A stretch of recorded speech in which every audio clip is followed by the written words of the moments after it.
大宁律例第3卷70条有云：凡盗夺人畜产者，记章准切盗论。尔等刁民，公堂之上竟敢互殴，成何体统？还不速速放手！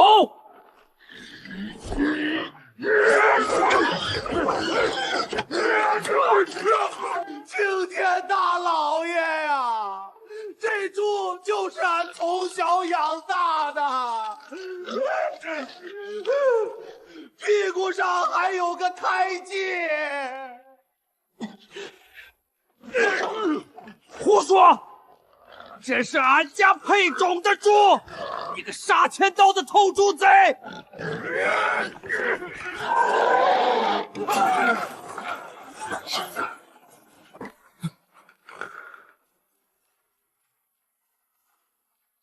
大人，惊堂木再拍，这案桌就要散架了。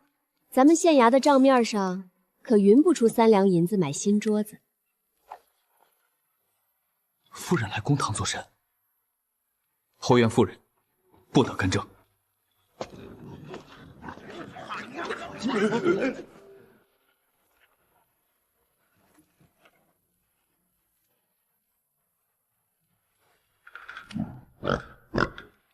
你们都说这猪是自家养的，那它平时吃什么？吃糠皮，吃猪草。哦，那它听谁的话？自然是听俺的。俺叫他一声，俺叫他一声，他准应。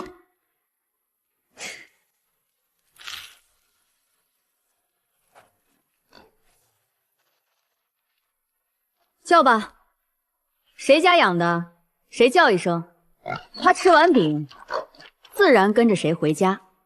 儿子，回来！大壮，赶紧滚回来！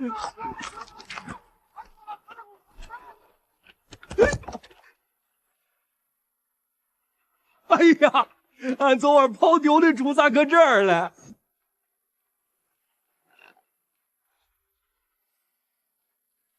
大人，案子结了，这猪是隔壁村卖饼老伯的，这2位大概是见财起意，想在路上顺手牵羊。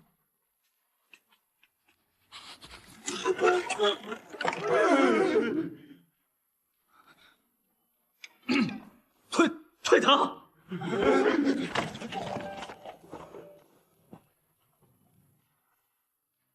平兰县乡绅李德旺，目无王法，鱼肉乡里。臣请圣上降旨严惩。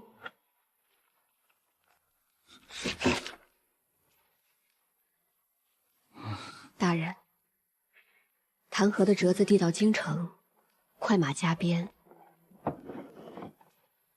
也得半个月。但咱们今晚的米缸，连老鼠进去都得含着眼泪出来。您这折子写完，咱们明天吃什么？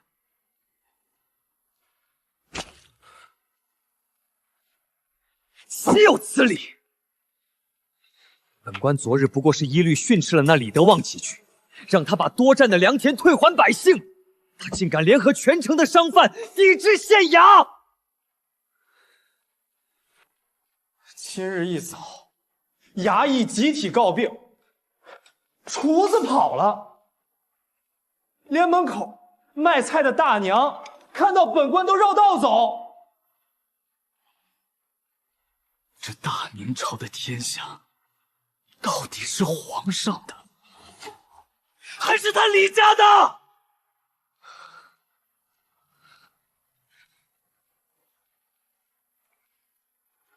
大宁朝的天下是谁的？妾身不知道。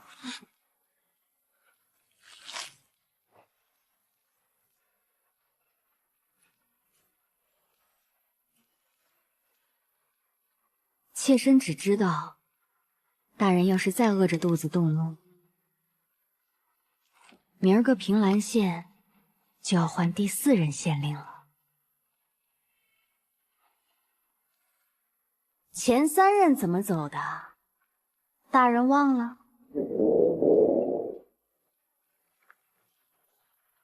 君子固穷，不饮盗泉之水，不食嗟来之食。这是妾身用最后5两嫁妆银子买的，不是嗟来之食。大人读书是为了教化万民，澄清狱语。可要是您饿死在这四面漏风的县衙里，外头的百姓谁来护？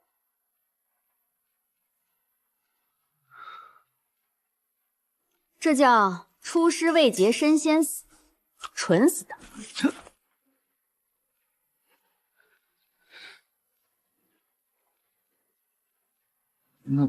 那依夫人之见，该当如何？大人只管在前面守着您的王法，做您的青天大老爷。这后院的人情世故，还有咱们明天的饭钱，交给我。夫人要去何处？去敲本地最大粮商的后门。大人吃饱了，早些歇息，明早还要升堂呢。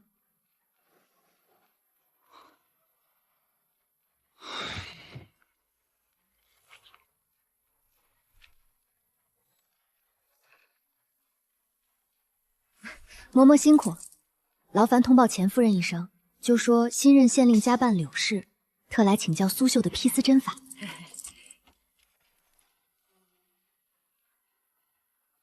裴夫人大驾光临，妾身有失远迎。只是我家老爷说了，最近粮铺进货难，县衙的单子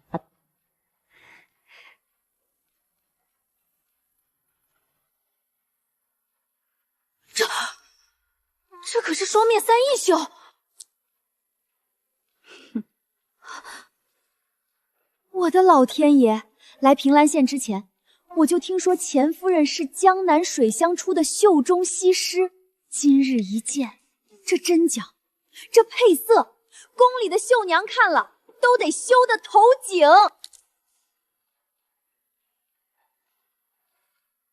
裴夫人也懂绣法？我不懂，但我家那块木头懂啊。我家裴大人读了几本破书，天天在家里知乎则也，嫌弃我穿的寒酸，绣的花像鸭子。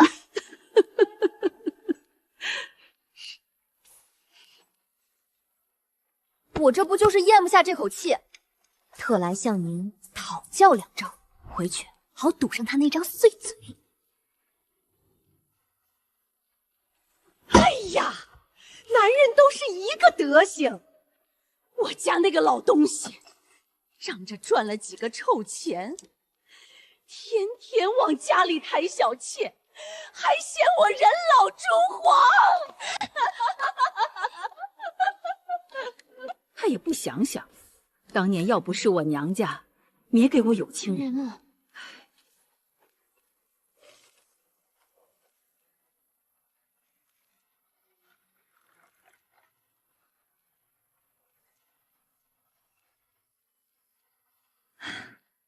姐姐是个有福气的，不像我。裴大人脾气又臭又硬，刚来就得罪了李香孙。他倒好，在前面端着官架子，饿死事小，失节事大。可怜我跟着他，连口热汤都喝不上。李德旺那老匹夫，仗势欺人，不是1天2天了。妹妹别怕，男人犯轴，咱们女人不能跟着挨饿。来人，去后院粮仓装10斗最好的精米，再装2筐新鲜水灵的菜蔬，用我的私车从后门给妹妹送去。姐姐，这怎么好意思？要是让你家老爷知道了，他敢这内宅我说了算。妹妹，你记住，以后缺什么，只管从角门来找我。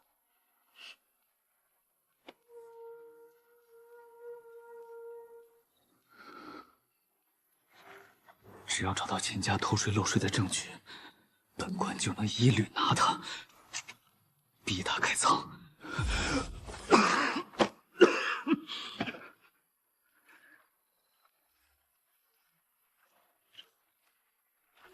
慢点，慢点，这可是上好的必经免。哎，那筐小白菜别压坏了。夫人，夫人，你竟敢私相授受，收受贿赂！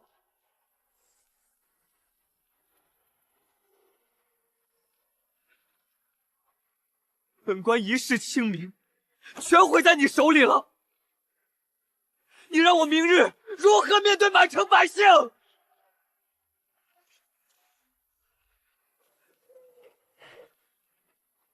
唉，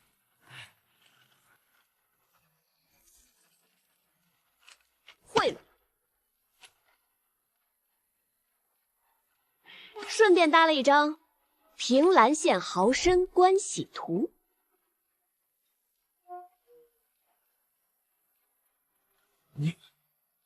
你怎么会知道这些？女人在后宅嚼舌根的话，比大人的黄册管用。大人以为他们为什么敢给县令断水断粮？因为衙门里的捕快全都是他们自家的亲戚。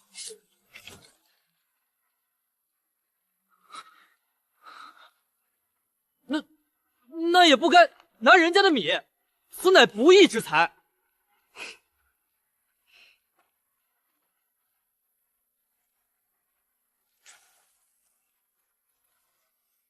那是钱夫人心疼我这个深受丈夫欺压的苦命女人，赠予我的闺中礼，与你裴大人何干？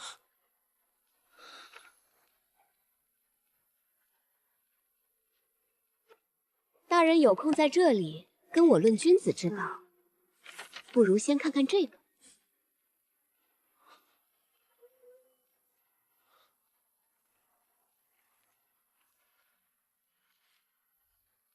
钱夫人说了，这个王大虎仗着赵班头的势力，今日正带着人在城西集市强收秋季的保护费，已经打伤了2个卖麦菜的农户。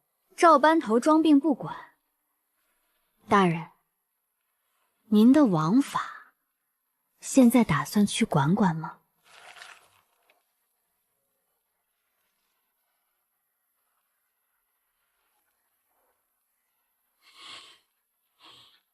拿本官的长斧来，本官今夜倒要看看他王大虎是不是长了3头6臂。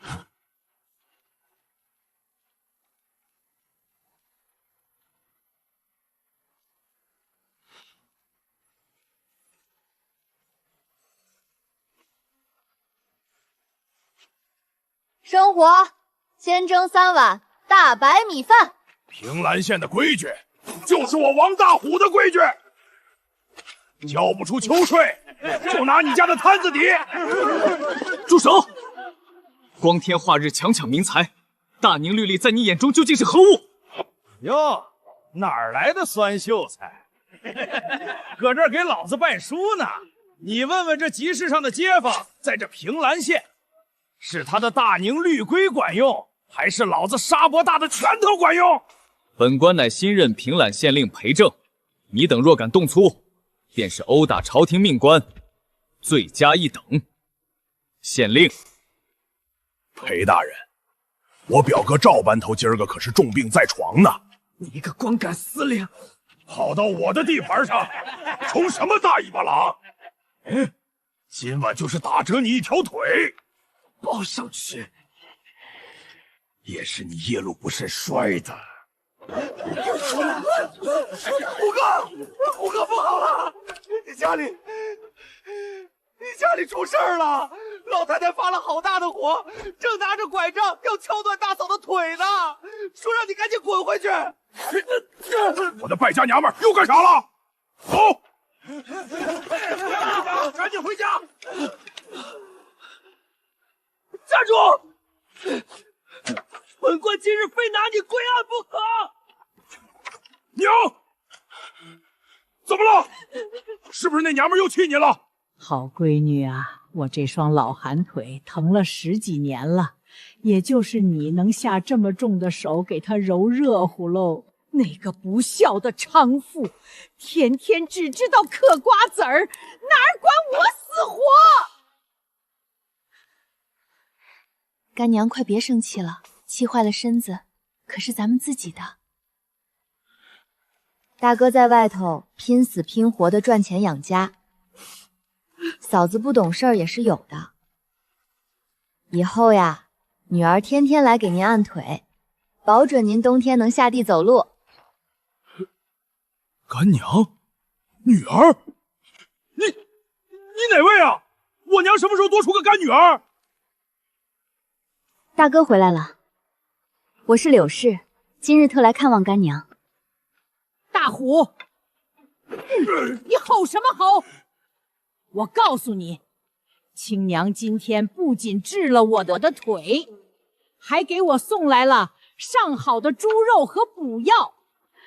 这闺女贴心，我已经认她做干女儿了，还不赶紧给你干妹妹磕头？以后你要是敢欺负她，老娘就全当没生过你这个畜生！干妹妹，大哥快请起，这可是折煞妹妹了。王大虎，束手就擒吧！本官今日就是拼了这条命。夫人，你为何在此？你是县令的夫人？哎呀，大人怎么搞成这副样子？大哥，这位就是你妹夫，她这人脾气直，死板得很。若是有什么得罪大哥的地方，妹妹替他赔个不是。至于那个赵班头的病，草民王大虎见过县令大人。大人放心，赵班头的病，草民今晚就去帮他治好，明早保证衙役全员到齐，听候大人差遣。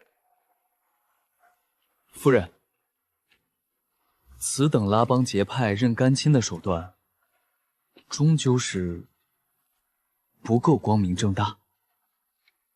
君子当坦荡荡。那大人把这些鸡蛋还回去，然后光明正大的饿着，再光明正大被王大虎打断腿。鸡蛋还是得留着补身子的。大人，不好了！李香言发了话，嫌咱们县衙的水井风水不好，派人挑了10几担大粪倒进了县衙的井里。还有城里卖木炭的商户全都歇业了，咱们县衙今年的冬炭1斤都买不到了。岂有此理！欺人太甚！本官明日定要封了李家的宅子。大人，封宅子需要实证，咱们现在拿不出。但他既然敢断咱们的活路，咱们就自己趟出一条财路来。财路？他李家女眷身上的衣服，平时都在哪儿买？欺人太甚，简直是欺人太甚！本官今日就算是拼了这顶乌纱帽不要，也要去封了李德旺的宅子！大人省点力气吧，刀那么重，别闪了腰。大人把井口封了，撒上石蛇灰。从今儿起，县衙的吃水去城东的卧龙河挑。去河里挑水，那得走上10里地，还有冬炭。城里的炭商全被李家买通了，连一片碎炭都不卖给咱们。这眼看就要入冬，夫人难道要让全县衙的人冻死吗？冻不死，他李德旺能断咱们的炭，还能把这平狼县的天给遮了不成？大人，李家之所以敢这么猖狂，不就是仗着手里有钱有地，垄断了县里的营生吗？他断咱们的活路，咱们就自己趟出一条财路来。财路？夫人一介女流，在这穷乡僻岭，能趟出什么财路？大人跟我来，各位嫂子婶子，平兰县穷，咱们女人更难。李家收租子要你们的命，但在这县衙后院，我柳青娘给你们一条活路。我会苏绣的披丝阵法，也会调配江南最新的染料。从今天起，这里就是平兰织坊，只要你们肯干，我按件计酬，不仅包你们1日2餐，每个月还能拿铜板回家买米。夫人，您说的是真的，不骗俺们？口说无凭。大宁律例为证。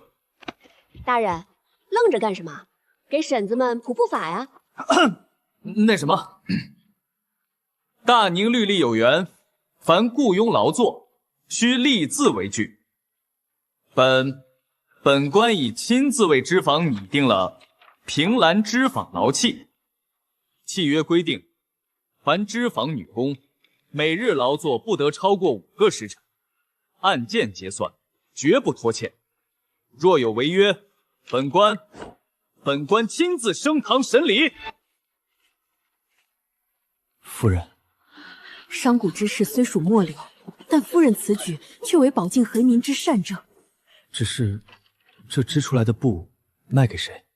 自然是卖给最有钱的人。县衙那边怎么样了？那姓裴的酸秀才冻病了没？没水没炭。他那夫人怕是已经哭着要回娘家了吧？回老爷，县衙那边不但没冻病，反倒热闹的紧。老爷好眼光，这叫流光锦，这绣法叫双面异色绣，这可是妾身花了大价钱，托人从平兰织坊抢回来的头等货。听说大太太和二姨太也偷偷买了好几匹呢。平兰织坊，咱们县什么时候多了这么个铺子？老爷，那平兰织坊就是县太爷的夫人带着城里那些穷寡妇在县衙后院开的。听说钱粮商的夫人不仅入了股，还在钱家的铺子里专门给他们腾了柜台卖布。现在全城的达官贵人，包括咱们府上的女眷，都在抢着给县令夫人送钱啊！好一个县令夫人，好一个暗度陈仓！老子断他的炭，他倒是从老子的后院把钱全赚走了。100两、300两、500两，除掉买炭买水发给女工的工钱，咱们第1个月净赚了600两纹银。大人，明儿个妾身给您扯2尺好布，做身新官服。夫人切莫得意忘形，为官者当以清廉为本。这笔钱除了维持县衙日常运转，当设立公账，用于修桥铺路。知道了，我的青天大老爷。大人，出大事了！何事惊慌？京城钦天监下达了急令，入秋以来，江南道与淮南道滴雨未下，赤地千里。朝廷预测，此番秋旱必将连冬，明年开春，大旱将席卷咱们平兰县所在的整个北都。大人，朝廷急地到了，那县里的粮商……晚了，钱家今日一早已经封了粮仓，全县所有米铺就在半个时辰前集体挂牌歇业了。粮呢？朝廷每年拨给平兰县的3000吨长力库底粮呢。大人，前几任县令在的时候，这粮仓就被李香珍和城里的粮商借空了。他们说放在这儿会生虫，不如借给他们倒卖，每年给县烧分红。混账！这是救命的粮！大宁律例严禁私挪长秋仓，他们这是要造反！大人，别砸了，手还要留着写奏折呢。喝了，这是脂坊女工们今早凑出的1把米。夫人，本官无能，律法救不了饿肚子的百姓，连本官的长粮仓也是空的。大人既然知道律法填不饱肚子，那就得换个法子。钱家的米铺挂牌歇业，但我知道钱家的地窖里至少还压着5万担新米。赈灾良策，不过是一场鸿门宴罢了。去，大人不仅要去，还要穿上你最体面的官服，挺直腰板去。你拖住他们，千万别松口，剩下交给我。裴大人，请啊！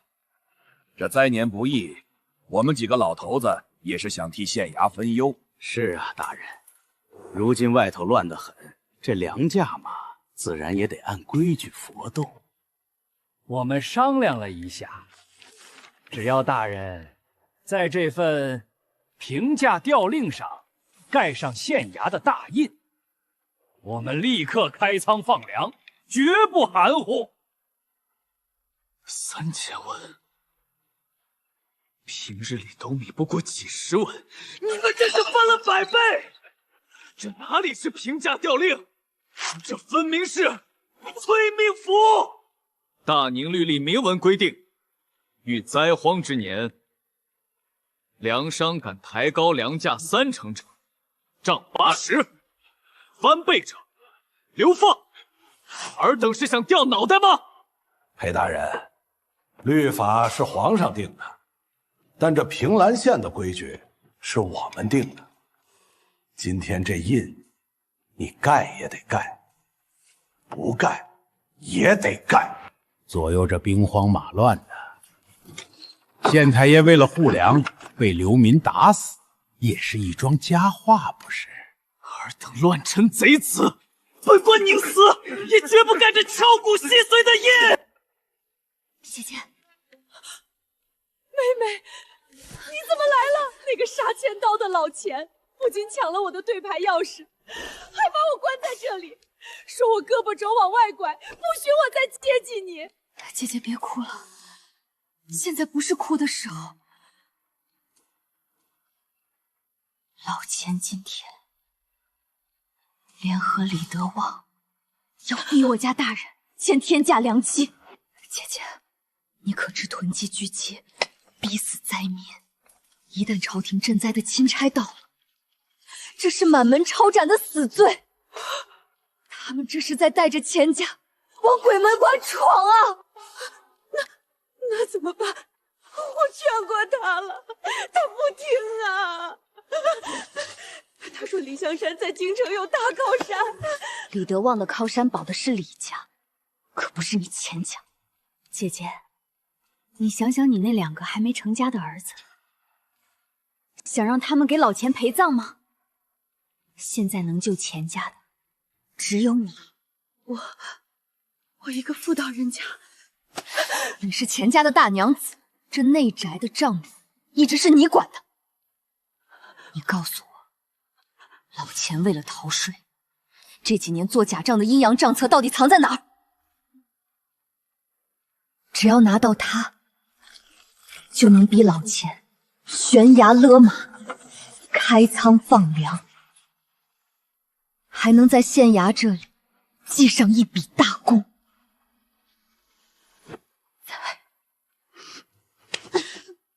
在老太太佛堂的观音像底座里。妹妹，你快去替我拦住那个老糊涂！裴大人，得罪了。放开我家大人！我当是谁？原来是县令夫人。怎么，女宫的不知不出来了，跑来这儿撒野？王大虎，你敢拿刀指着我？忘了你表妹还在我府上当姨太太了吗？老子现在是我干妹妹的护院，李老爷得罪了。夫人，你快走，他们不敢杀本官，莫要连累你。李老爷，钱老板，这是钱府从元和元年至今的阴阳账本初稿。诸位老爷私下里怎么分赃，怎么瞒报田产，怎么借空了长油仓的粮食，这上面每一笔都记得清清楚楚。你胡说！你从哪里偷来的？诸位老爷猜猜，若是妾身将这本账册连同这醉仙楼里逼迫朝廷命官的戏码一起交给马上就要路过淮南道的巡按御史，这本账不知能换位老爷九族多少颗脑袋。你这泼妇，敢拿一本假账来诓骗老夫！钱老板，是真是假？咱们去京城大理寺走一遭，让三司会审的官老爷们验一验，自然见分晓。王班头，草民，我属下在。大宁律例，私吞长包仓底粮过万担者，形同谋逆。传本官令，拔刀封门。今日这屋内任何人敢踏出半步，按谋逆同党论处，就地格杀，诛三族。裴大人，有话好商量，草民愿意捐粮，愿意开仓。裴大人，做人留一线，日后好相见。你今日把事做绝了，就不怕。李香苏说笑了，我家大人是官，你们是民。大宁朝哪有官和民留一线的规矩？我家大人心善，给诸位准备了新的器具。从今日起，平兰县所有米铺立刻开仓，粮价定为30文一斗，比平时还要低2成。谁签了，谁就能全虚全位的走出这扇门。谁不签，我家大人今日刚好缺几个人头，拿来祭旗立威。30文，这连本钱都不够啊！那你就去阴曹公府还本钱吧。夫人今日破门救绝，犹如神兵天降。裴某读了10几年圣贤书，总以为律法是天下唯一的尺子，今日方知，若无夫人这霹雳手段，裴某的尺子连平兰县的门槛都量不过去。大人这是做什么？折煞我了。我不过是个贪生怕死的小妇人，你要是死了，谁给我发买菜钱？夫人不仅会要买菜钱，还是我平兰县的保命符。李大善人发慈悲啦！没钱买粮的，拿你们的田契、地契来押。一亩上等煤田换3斗米，签了死契，当场发粮。他怎么敢？30文的粮，他用3斗米就想换百姓1亩良田，这是趁火打劫，是吃人！大人，你看，大宁律例严禁逼迫良民贱卖田产。本官要去宰了这群畜生！大人别冲动，他们现在是自愿买卖，你哪怕是县令，也无权撕毁白纸黑字的买卖契约。李德旺是算准了律法的空子，难道就睁睁看着平峦县的百姓世世代代沦为他李家的佃户农奴吗？当然不。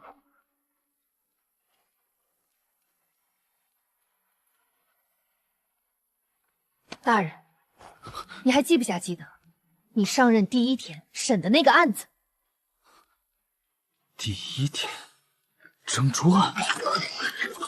对，那头猪是从隔壁村跑来的，对吧？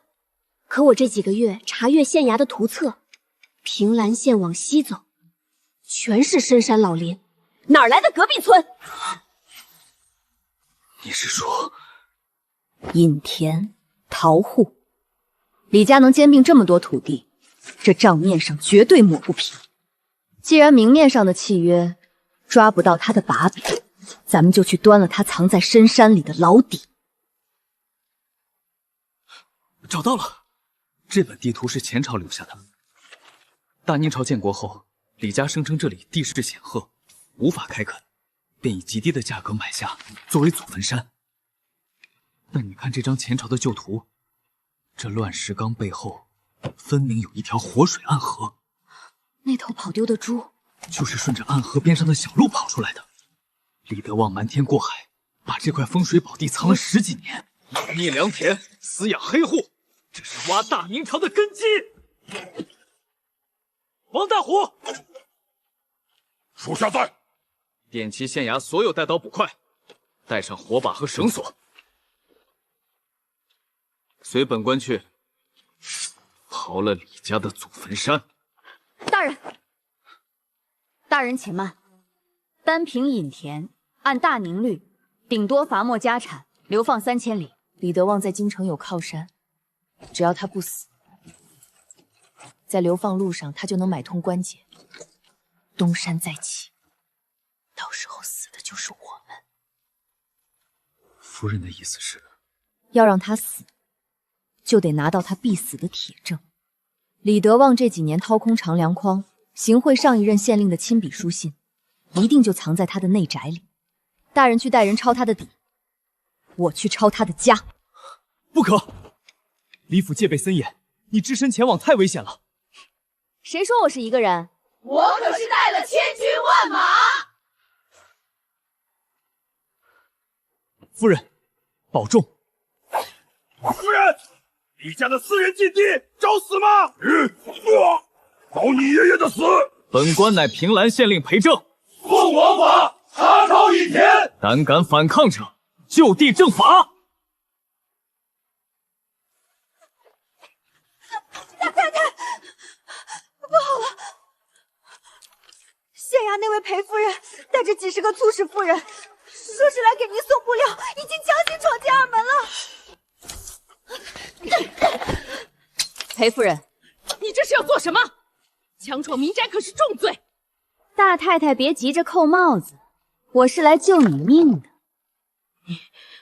你什么意思？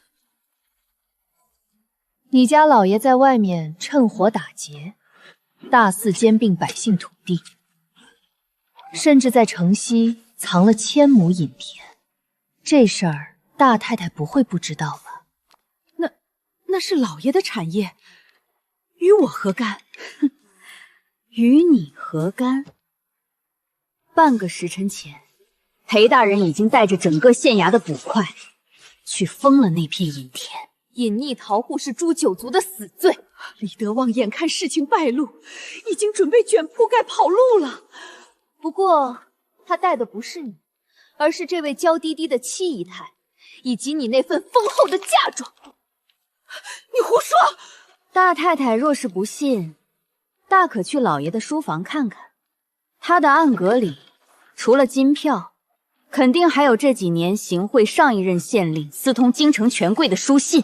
他把这些要命的东西留在这儿，就是想让你还有你的儿子留下来提点下这诛九族的死罪。这个老禽生！裴夫人，裴夫人，你既然来找我，定是有法子救我，我还不想死啊！带我去他的书房，把那些书信交给我。只要你交出铁证，算你首告之功。到时候李德旺问斩，你不仅能保住性命，我还能让裴大人做主，把你的嫁妆和李家1半的合法家产办给你那刚满10岁的儿子。裴夫人，随我来。那老东西的暗格钥匙，就藏在他书桌底下的地砖里。启禀大人，李德旺谋逆铁证已到，匣内共计银票存格12张，私通京城严阁老书信3封，历年强买银票的地契300余份。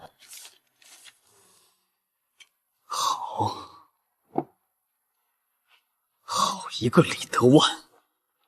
王班头在，敲响县衙登闻鼓，鸣锣全城，立刻捉拿李德旺及其贼党，押赴公堂。本官今日要当着平兰县1万百姓的面，行王命，斩恶山。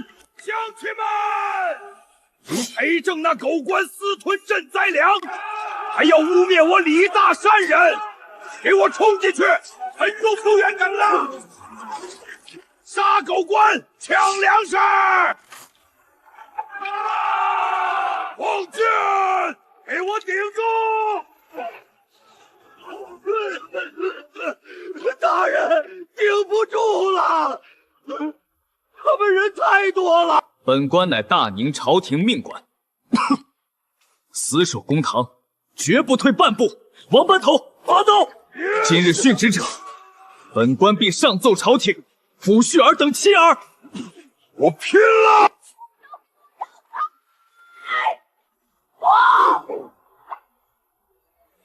我的眼睛！这水有毒！我的手烂了！狗官放毒水了！毒什么水？这是脂肪用来固色的滚烫凝方染料。我把放了3缸，全烧开了。来啊，不怕烫秃噜皮的，就再往前走一步。别跑！给我杀！李德旺，谁退后？我杀谁？裴正，你敢抓我？我是有功名的生源，我的靠山是京城的严阁老。就算你拿到了那些书信，又怎样？按大宁律，你一个区七品县令，无权对乡绅动刑，更无权判我死罪。你得把我押进信京，交由刑部大理寺秋决。只要我不死，我就能翻案。大人，李德旺说的对，咱们没有亡命旗牌，若是擅杀乡绅，朝廷怪罪下来，您头顶的乌纱帽可就保不住了。李德旺，你确实把律法研究得很透，但你似乎忘了一条：大宁律例刑律篇贼盗卷，凡聚众持械攻打州县衙门者，视为谋反叛逆。谋反之罪，十恶不赦。依太祖高皇帝铁律，凡遇谋叛暴乱，为防贼事蔓延，地方长官有权片以行事，就地正法，斩立决。你敢！裴正，你不能杀我！严阁老不会放过你的！王大虎，行刑！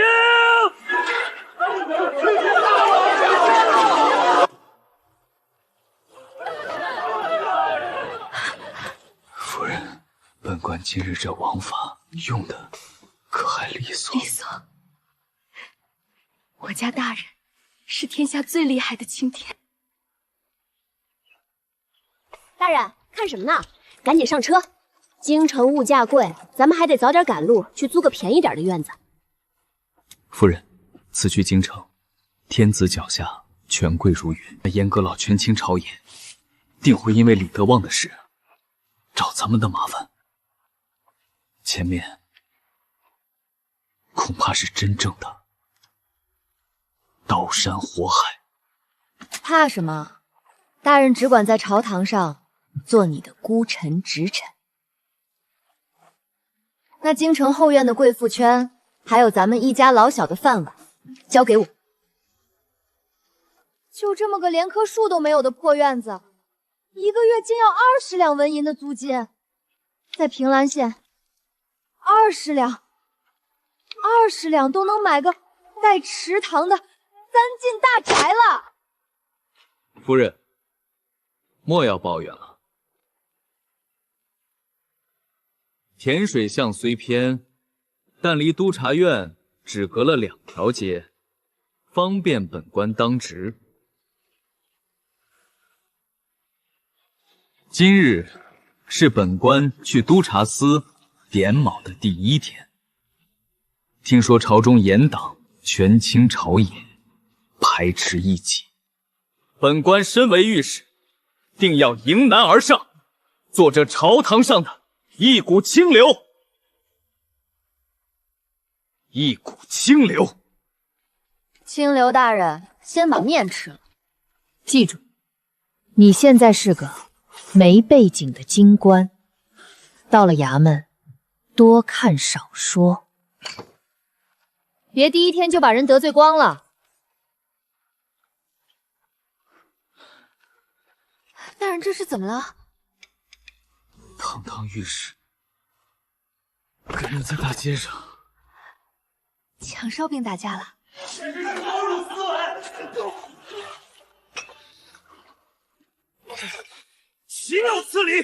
本官明日便要上书，弹劾督察院左副都御史，结党营私。我家昌平侯夫人明日在府中举办赏菊宴，听说裴大人带了位乡下夫人进京，侯夫人慈悲，特下帖子请裴夫人去见见世面。哼，欺人太甚！昌平侯是严阁老的女婿，他们这是明摆着要折辱于你。夫人，明日你称病，绝不能去赴这场鸿门宴。别撕啊！这帖子可是真金压的线呢，能刮下来半钱金子呢。夫人，都什么时候了，你还惦记着这点金子？那些京城贵妇，个个眼高于天，吃人不吐骨头。你若去了，他们定会拿平兰县的穷酸事来羞辱你。羞辱我？大人，他们不是吃人不吐骨头的人，他们是行走的钱袋子啊！我正愁咱们平兰之方的货在京城打不开销路，这昌平侯夫人简直是活菩萨。听说那裴御史的夫人以前在平兰县是跟一帮穷寡妇混在一起织布的。哎呦，那得多粗鄙啊！这种乡野村妇，怕是连茶都不会品。侯夫人请她来，咱们可得好好开开眼睛。裴御史夫人，柳氏到。裴夫人，快免礼。听说裴夫人初来京城，想必很多东西都没见过。来人，给裴夫人上一杯上好的蒙顶甘露，让她尝尝鲜。多谢侯夫人，这茶确实好，比起我家大人在平原县喝的粗茶，简直是天上地下。是啊。听说平兰县穷山恶水，裴夫人在那种地方，连件像样的衣服都买不到，还得自己跟寡妇们织布呢。今日这身衣服，莫不是倾家荡产才借来的吧？这位夫人说的极是。平兰县穷啊，买不起好料子。没办法，妾身只好带着县里的妇人们自己瞎琢磨。比如妾身身上这件流光锦，就是我们平兰织坊自己染自己织的粗笨玩意儿，因为太不值钱了，来京城的时候，我只带了10几匹，准备随便做2身睡衣穿穿。哎，让诸位夫人见笑了。你说什么？这是你们自己织的？是啊，这料子有个缺点，就是在太阳下太招摇了，像水波一样晃眼。诸位夫人穿惯了蜀锦、云锦，自然是看不上这种小玩意儿的。谁说看不上？裴夫人，你刚才说带了10几匹。裴夫人，我出100两银子买你1匹，我出150两。诸位夫人别急，这布料虽不值钱，但也是我们平兰县百姓的一点心意。我家大人常说，京城是首善之地，夫人小姐们心肠最好。这布我不卖，全当给诸位夫人赔个初来乍到的不是。只是这位妹妹面色不佳，似乎是被京城的秋风吹伤了肌肤，粉都浮起来了呢。裴夫人慎言，这位可是严阁老府上的大少奶奶。少奶奶莫慌，这京城秋燥最伤皮肤。这是我平颜脂肪用珍珠粉和江南深山茶油特制的玉容膏，不仅滋润，还能定妆。少奶奶若不嫌弃，拿去试试。多谢裴夫人，不怕你笑话。最近府里公公脾气大，我夫君又因为督建城外庄子的事儿挨了骂，我这整日心力交瘁，才弄得这般憔悴。少奶奶辛苦了，家家有本难念的经。以后若是心里烦闷，随时来甜水巷找我。咱们女人家别的帮不上，一起喝喝茶，说说体己话。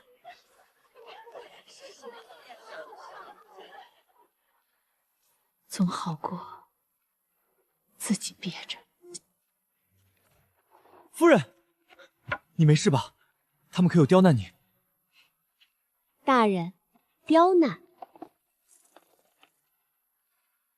他们现在恨不得把我供起来，而且我今天不仅把咱们织坊的招牌打响了，我还摸到了严党的一根软肋。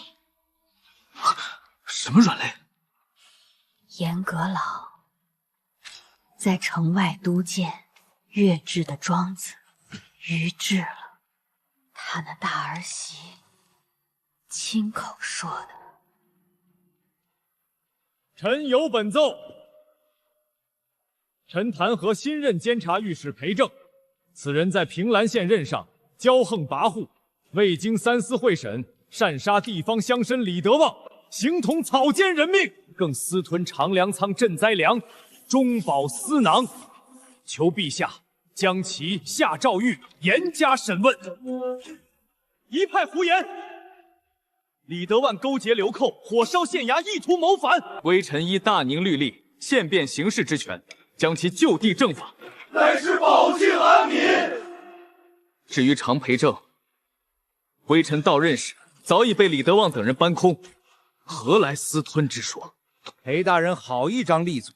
李德旺乃是秀才出身的良善乡绅，明明是饥民暴乱，你却杀良冒功，把谋反的帽子扣在死人头上，死无对证。你有何证据？微臣有李德旺幸会前任县令，并私通京城。陛下，裴正满口狂言，毫无真凭实据，分明是掩饰其贪酷之罪。大宁朝向来优待士绅，若让此等酷吏留在督察院，恐寒了天下读书人的心呐！臣附议。请陛下将裴正下诏狱。既然众卿都认为裴正有罪，那便且慢，陛下，臣以为裴正不仅无罪，反而有大功。平鸾大欢，若非裴正在地方上当机立断，斩杀囤积居租的恶绅，安抚流民，淮南道早就乱了。如此能臣甘位，若因几句风言风语便下诏狱，日后谁还敢为朝廷做事？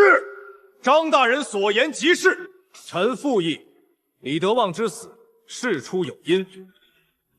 裴正纵有行事操脱之嫌，但罪不至死。裴正在平兰县之事，确实功过相抵。但御史台乃倾诉之地，裴正既惹非议，便暂且褫夺御史官服，停职返家，闭门思过，待大理寺查明真相，再行定夺。臣谢主隆恩。尚书夫人，这刘光锦在京城的生意，仰仗您帮忙打点，这是第一笔红利。裴夫人，你家大人的事，我听我家老爷说了。严阁老今日要在朝堂上发难，裴家怕是保不住了。这钱我可不敢拿。但没有收伪金子，夫人怕什么？我家大人若是被人借题发难，这平兰之坊立刻就会被有心人盯上，以账目不清的名义收入囊中。到时候，不仅这每个月的金子没了，京城里那些靠着脂粉货冤赚得盆满钵满的各家夫人、掌柜，也全都要断了财路。更何况，严党的手已经伸得太长了，连地方上的赈灾粮，他们都敢操控。下一步，难道不会对掌管国库的户部下手吗？尚书大人今日若不保裴正，明日朝堂之上，谁来保户部？回来了，夫人，今日若非有你，为夫怕是已经成了一具冰冷的尸骨了。行了行了，鼻涕别蹭我衣服上，这可是刘光锦。再说了，你是我男人，我不保你，谁给我挣耗命去？夫人，为夫没用，刚当了2天京官就被停职查办了，这诰命怕是遥遥无期了。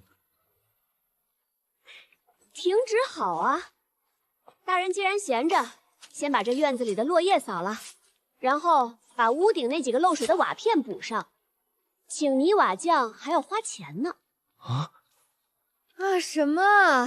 你在朝堂上知乎爷爷，我在各府后宅装孙子，都不容易。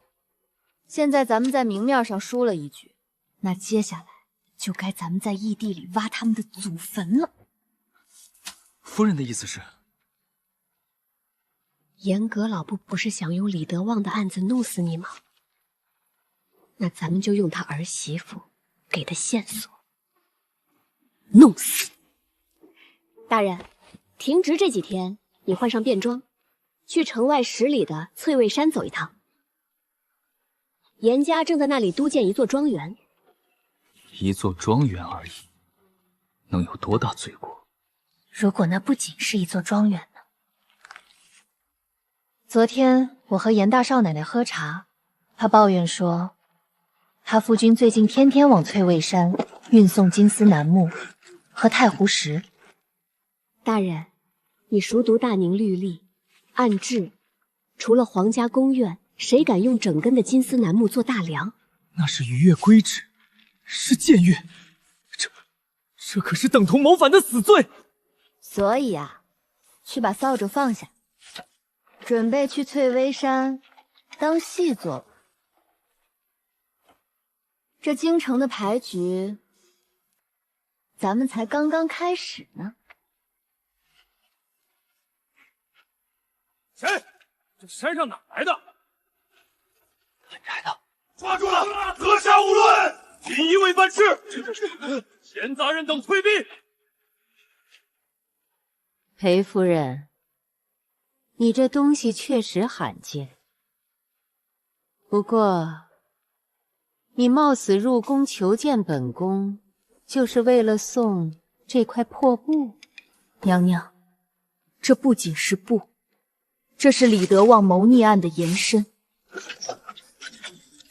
是严阁老窃取国库、私造皇家规格行宫的证据。娘娘，您入宫多年，严党势力在朝中一手遮天。太子爷年幼，若严阁爷再做大，这大宁朝的江山，怕是要改姓了。你竟敢妄议朝政，你就不怕本宫杀你？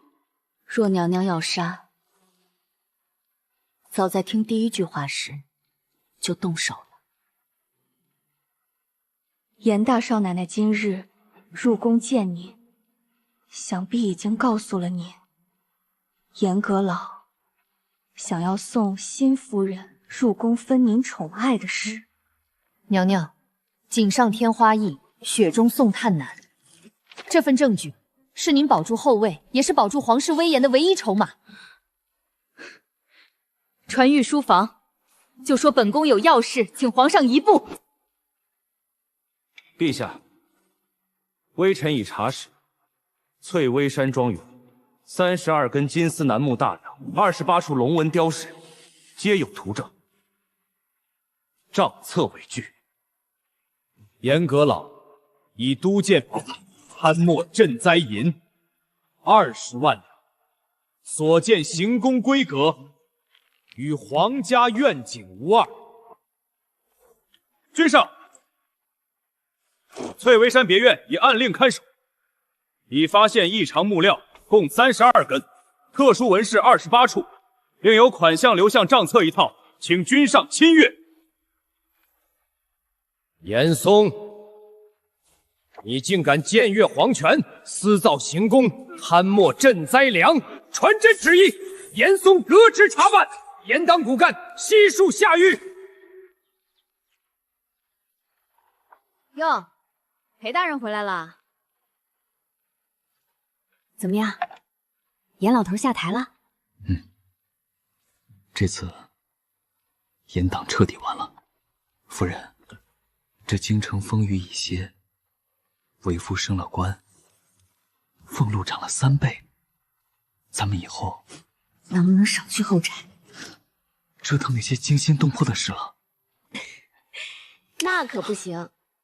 大人，你虽是清官，可若是没人护着，这朝堂上还是会有人给你使绊子。